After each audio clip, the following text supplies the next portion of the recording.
한파는 여의도 증권가에서 시작되고 있습니다. 대형 증권사인 KB증권에서 희망퇴직을 받았습니다. 중소증권사는 여러 곳입니다.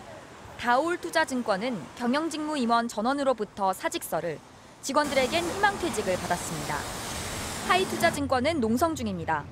노조는 5년간의 고용안정 보장 약속을 회사가 깼다고 주장하고 있습니다. 직원들도 올 상반기 지나면서부터 회사가 어려워지겠구나라는 걸 느끼고 있어요. 내년에 더 어려워진 환경 속에서 일방적인 구조조정 형태로 나타날 가능성이 대단히 크다라고. 이미 5대 은행 중에서도 우리은행과 NH농협은행이 희망퇴직자 모집 대열에 합류했습니다. 유통업계도 인력을 줄이고 있습니다. 롯데 하이마트와 LG전자 베스트샵을 운영하는 하이프라자가 희망퇴직 신청을 받았습니다. 전 세계적으로 인플레이션과 금리 인상, 또 국내 부동산 거래 절벽 등으로 가전시장 전반이 침체 국면을 겪고 있어서 희망퇴직을 받게 됐습니다.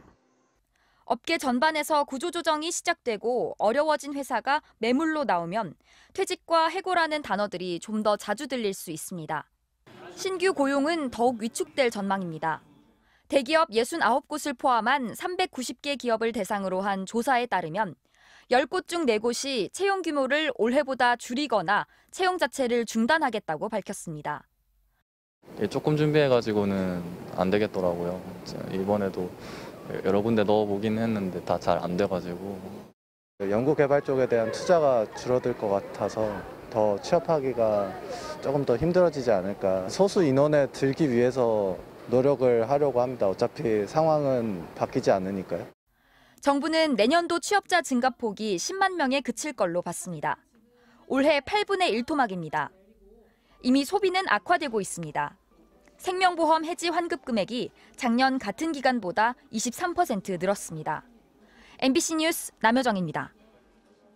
고용시장에 이렇게 찬바람이 부는 건 이들을 고용하는 기업들이 생존을 위협받을 정도로 극심한 불황을 겪고 있기 때문입니다. 신사업 투자는 꿈도 못 꾸고 그나마 있던 사업들도 접고 있는 건데요. 문제는 이게 시작에 불과하다는 겁니다. 이어서 김윤미 기자가 취재했습니다.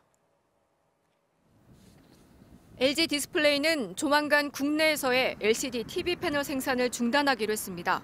가뜩이나 중국의 저가 LCD 공세에 힘겨웠는데 경기 침체로 가전 판매가 급감한 게 결정타가 됐습니다.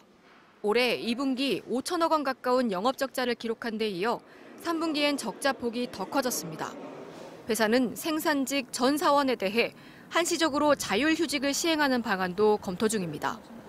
LG뿐만 아닙니다. 재고는 쌓여가는데 새 주문은 들어오지 않으니 기업마다 당장 공장 가동부터 줄이고 있습니다. 매출 상위 500대 기업 중 가동률을 공시한 200곳을 분석했더니 3분기 평균 가동률은 78% 수준.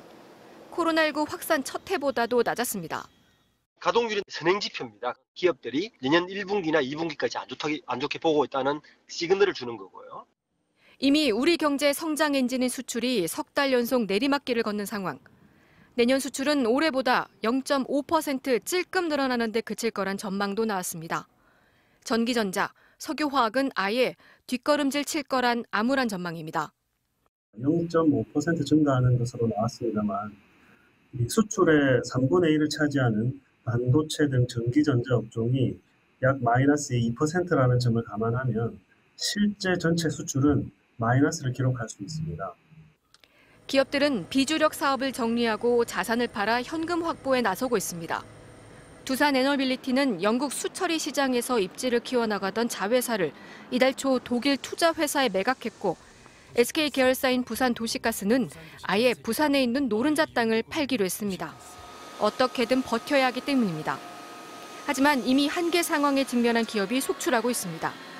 올해 채권은행으로부터 부실 징후 기업으로 지정된 곳은 185개사로 작년보다 16% 가까이 늘었습니다.